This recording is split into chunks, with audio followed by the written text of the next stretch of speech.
Hello friends, welcome to Study Khazana and again I am here. We're going to discuss chapter number 8 regional aspirations और हमने जो previous topic discuss किए उसको हम continue करेंगे and now we're going to discuss the north east.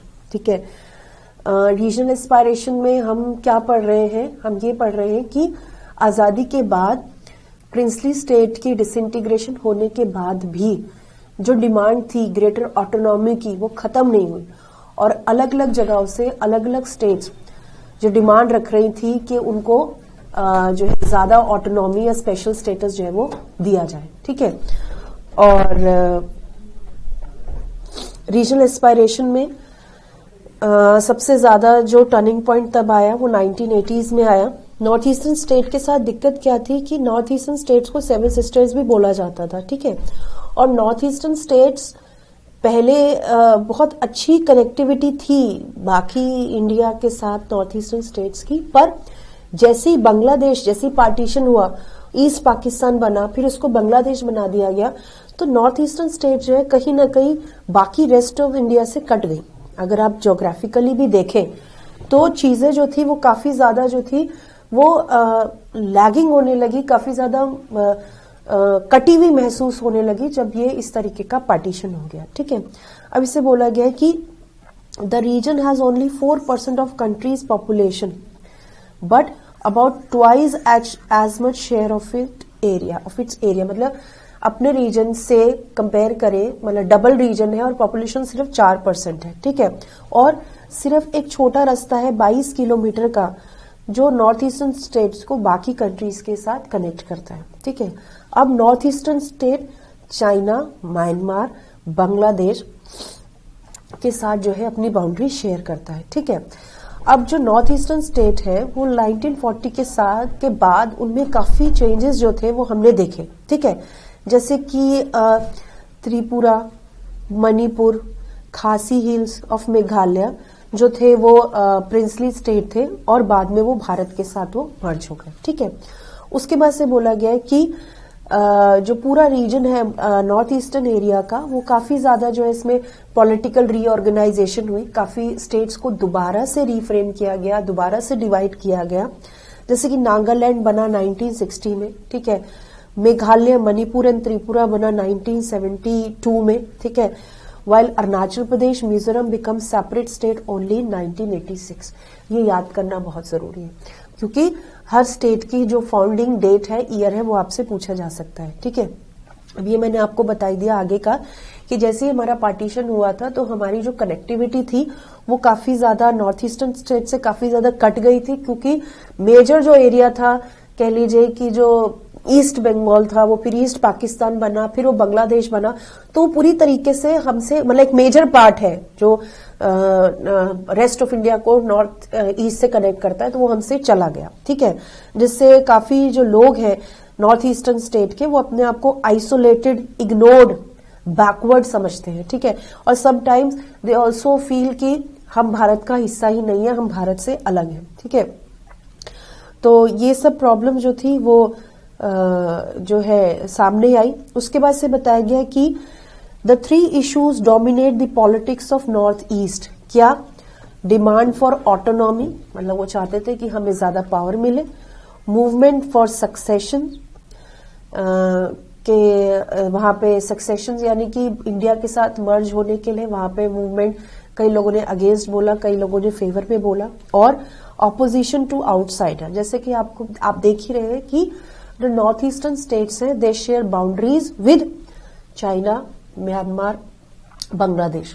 तो क्या होता है कि बॉर्डर क्रॉस करके लोग नॉर्थ ईस्टर्न स्टेट्स में जाते हैं, जिसकी वजह से जो वहां के लोग हैं उनको काफी ज्यादा जो है प्रॉब्लम फेस करनी पड़ती है. ठीक है, तो यही डिमांड रखी गई और फिर फर्दर जो है नई डिमांड सामने आने लगी, नई पॉलिटिक्स जो है, नए चेंजेस जो है वहां पे हमने देखे आफ्टर 1980s. सबसे पहले डिमांड फॉर ऑटोनॉमी. ठीक है, at independence of entire region except Manipur and Tripura comprised the state of Assam. State of Assam जो हम आज देखते हैं उसके अंदर आपका मणिपुर, त्रिपुरा सब कुछ आता है उसके अंदर. ठीक है, तो वहां पे जो है ग्रेटर ऑटोनॉमी की डिमांड शुरू हुई कि भाई जो नॉन असामीज हैं, असमीज जो है वो ये मानते थे कि जो असामी जो लैंग्वेज है वो हम पे थोपी जा रही है और हमें जो है इससे अब अलग होना है, ठीक है।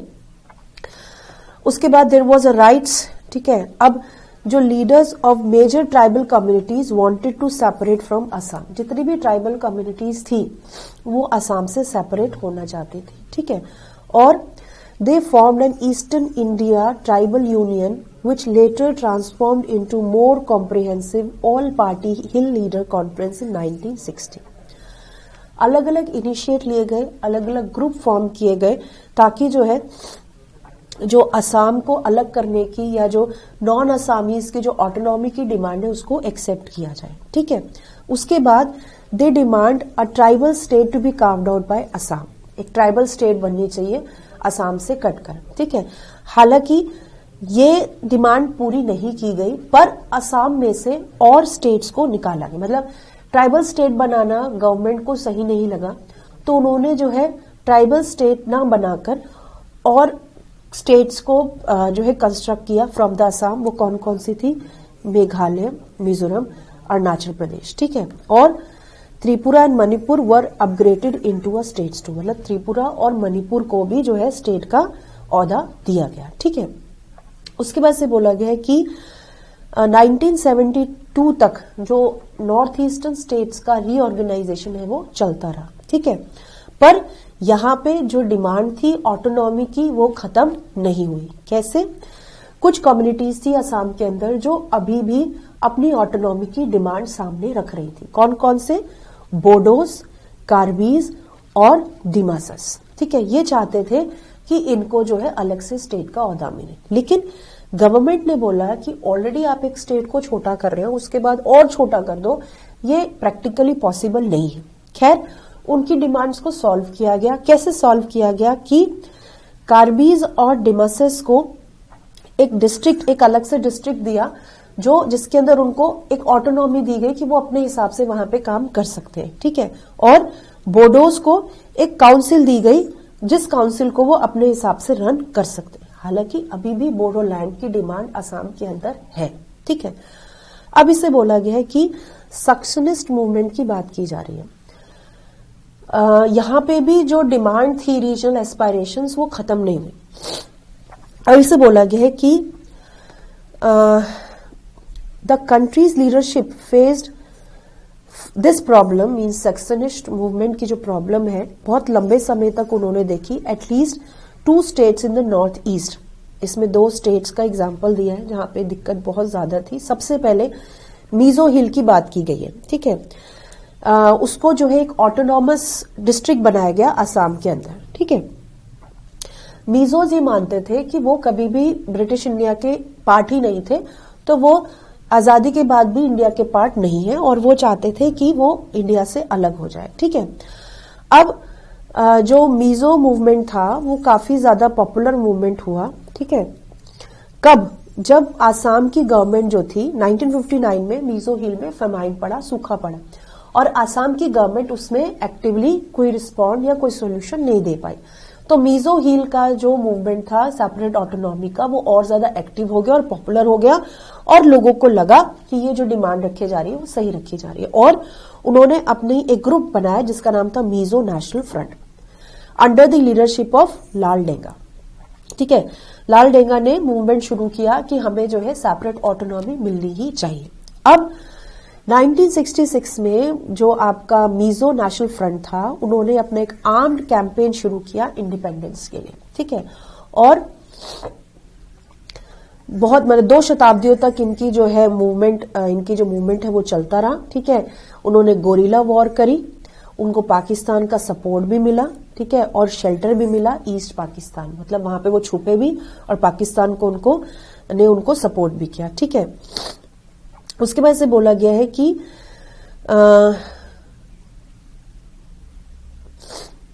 the Indian security forces countered it with a series of repressive measures from which the common people were the victim.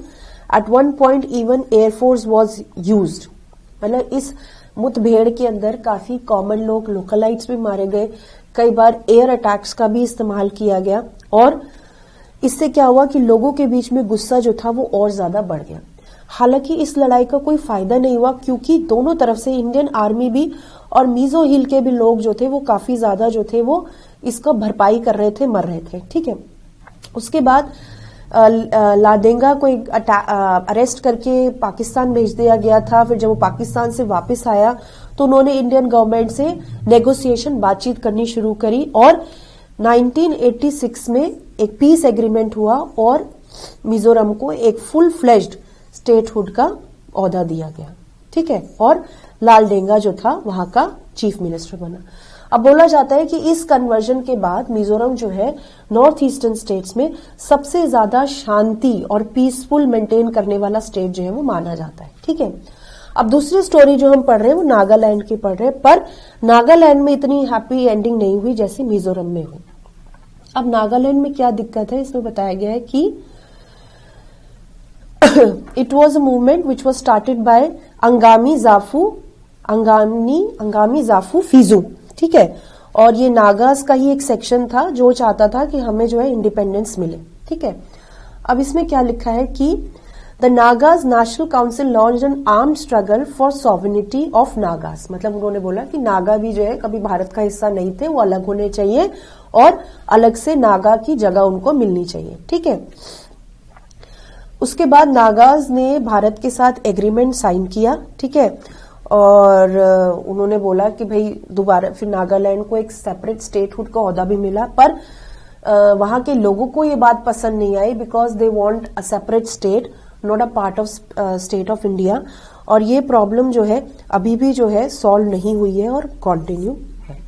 ठीक है, ये तो हो गई नागालैंड और मिजोरम की कहानी। ठीक है, अब मूवमेंट फ्रॉम आउटसाइडर्स। एक्चुअली में नॉर्थ ईस्टर्न स्टेट में सिर्फ ज्योग्राफिकल या कनेक्टिविटी नहीं है रेस्ट ऑफ द इंडिया के साथ, सिर्फ यही दिक्कत नहीं है। सबसे बड़ी दिक्कत यह है कि जो लोकल कम्युनिटीज है वो खुश नहीं है। किस बात से?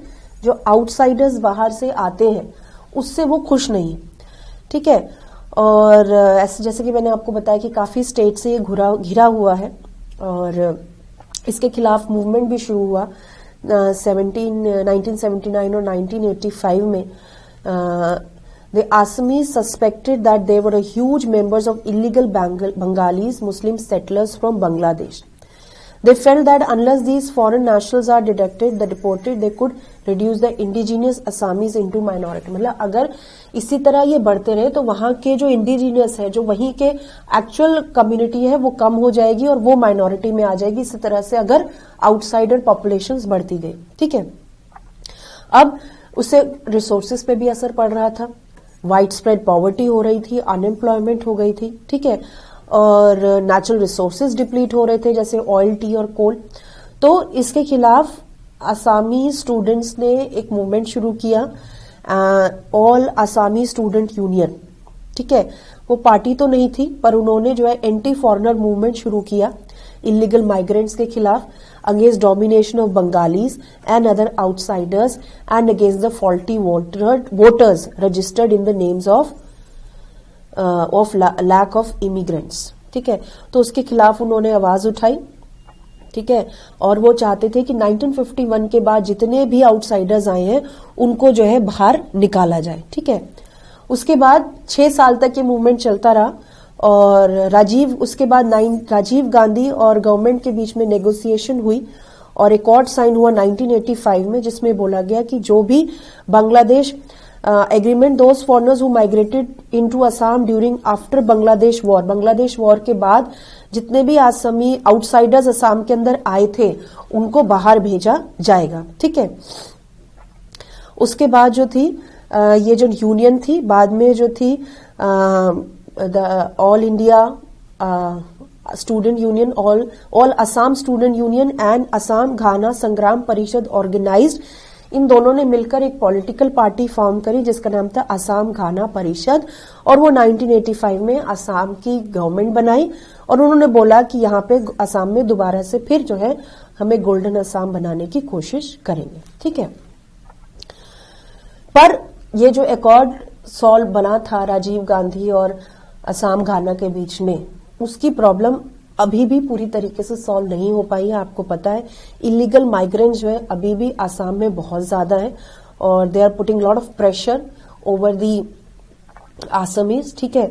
और ये प्रॉब्लम जो है सबसे ज्यादा एक्यूट कहां पर है, त्रिपुरा में, ठीक है। और इसे बोला जा रहा है कि इनके जो खुद के इनहेबिटेंट्स हैं वो माइनॉरिटी में कन्वर्ट होते जा रहे हैं, ठीक है। और इसे बोला गया the same feeling informs the hostility of the local population, local लोगों के बीच में भी ये सेम फीलिंग आ गई है, गुस्सा आ गया है पॉपुलेशन टू चकमा रेफ्यूजीज इन मिजोरम में चकमा बहुत ज्यादा आ गए और अरुणाचल प्रदेश में। तो ये जो दिक्कत है नॉर्थ ईस्टर्न स्टेट्स में बहुत ज्यादा है और इसके खिलाफ वहां पे मूवमेंट चल रहा था और अभी भी चल रहा है, ठीक है। उसके बाद कुछ चीजें जो इसमें बताई गई है वो ये है कि जो मूवमेंट्स रीजनल एस्पायरेशंस के मूवमेंट हुए हैं, ठीक है, उनसे हमें कुछ लेसन मिले। क्या लेसन मिले हैं कि सबसे पहला जो लेसन है वो हमें ये मिला है कि that regional aspiration are very much a part of democratic politics. मतलब जैसे मैंने आपको पहले सेशन में भी बताया था कि रीजनल एस्पायरेशन होना या रीजनल मूवमेंट होना इसमें कोई गलत बात नहीं। अगर आपकी बात सुनी जा रही है तभी आप बोल पा रहे हैं, ठीक है। तो regional aspiration is a part of democracy. ऐसा नहीं कि सिर्फ भारत में ही ऐसा होता है, बहुत से ऐसे डेवलप्ड कंट्रीज हैं जहां पे रीजनल एस्पायरेशंस को रखा जाता है, ठीक है। जैसे कि United Kingdom there are regional aspiration in Scotland, Wales and Northern Ireland, ठीक है। और 2-3 एग्जांपल यहाँ पे गिवन है कि रीजनल एस्पायरेशन होना कोई गलत बात नहीं है और अगर ये सब हो रहा है तो यानी कि डेमोक्रेसी ढंग से रन कर रही है, ठीक है। उसके बाद सेकेंड लेसन ये मिला है कि अगर आपको रीजनल एस्पायरेशंस की डिमांड पर रिस्पॉन्ड करना है तो आप वो डेमोक्रेटिक तरीके से ही रिस्पॉन्ड करेंगे। अगर आप उसमें मिलिट्री या वेपन का इस्तेमाल करेंगे तो वो शायद संभलने की बजाय दोबारा हाथ से निकल जाए, ठीक है। तो it's important to solve the problem of regional aspirations through negotiation and through peaceful manner, ठीक है। उसके बाद the third lesson is about the significance of power sharing. आप देख रहे हैं कि हम बार बार डिमांड्स को पूरा कर रहे हैं, मतलब स्टेट्स बढ़ते जा रहे हैं तो हम लोगों की डिमांड्स को पूरा कर रहे हैं, पावर्स को डिसइंटीग्रेट कर रहे हैं और लोगों को सेटिस्फाई कर रहे हैं। तो जितनी ज्यादा पावर शेयर की जाएगी, जितनी ज्यादा पावर को डिस्ट्रीब्यूट किया जाएगा तो रीजनल एस्पायरेशंस की जो डिमांड है वो सेटिस्फाई हो पाएंगी और शायद हम ज्यादा यूनिफाइड फॉर्म में देश के अंदर सरवाइव कर पाएंगे। तो जो तीसरा लेसन है वो ये है कि हमें जो है पावर शेयरिंग जो है करनी चाहिए जब रीजनल एस्पायरेशन बात की जा रही है। अगर आपको लग रहा है कि किसी एरिया में जो कम्युनिटीज को लेकर डिसेंट है, डाइवर्जन है, वो बहुत ज्यादा बढ़ता जा रहा है तो पावर्स को डिवाइड करना he is a better solution, ठीक है। उसके बाद से बोला गया है कि the fourth lesson is that the regional imbalance in economic development contribute to the feeling of regional discrimination. Regional imbalance is a fact of India development experience. Naturally, the backward states of backward region in some of the state feels that their backwardness should be addressed on priority basis and the policies of Indian government have caused this imbalance. मतलब अगर किसी state के अंदर से regional aspiration आ रही है तो वो कहीं ना कहीं इस बात को दर्शाती है कि वहां पे कोई रीजनल डिस्क्रिमिनेशन हो रही है, कि एक कम्युनिटी दूसरी कम्युनिटी के साथ ढंग से उनकी नीड्स को पूरा नहीं कर पा रही है, तो इसलिए वो डिमांड सामने आ रही है। और जितने भी बैकवर्ड या इग्नोर्ड लोग हैं वो ये सोच रहे हैं कि गवर्नमेंट को हमारी डिमांड्स को प्रायोरिटी बेसिस पे सॉल्व करना चाहिए। तो गवर्नमेंट को रीजनल एस्पायरेशंस को कभी भी लाइटली नहीं लेना चाहिए because it might converts into our rights, ठीक है। उसके बाद से बताया गया है कि finally these cases makes us appreciate the far-sightedness of the makers of our constitution in dealing with the question of diversity.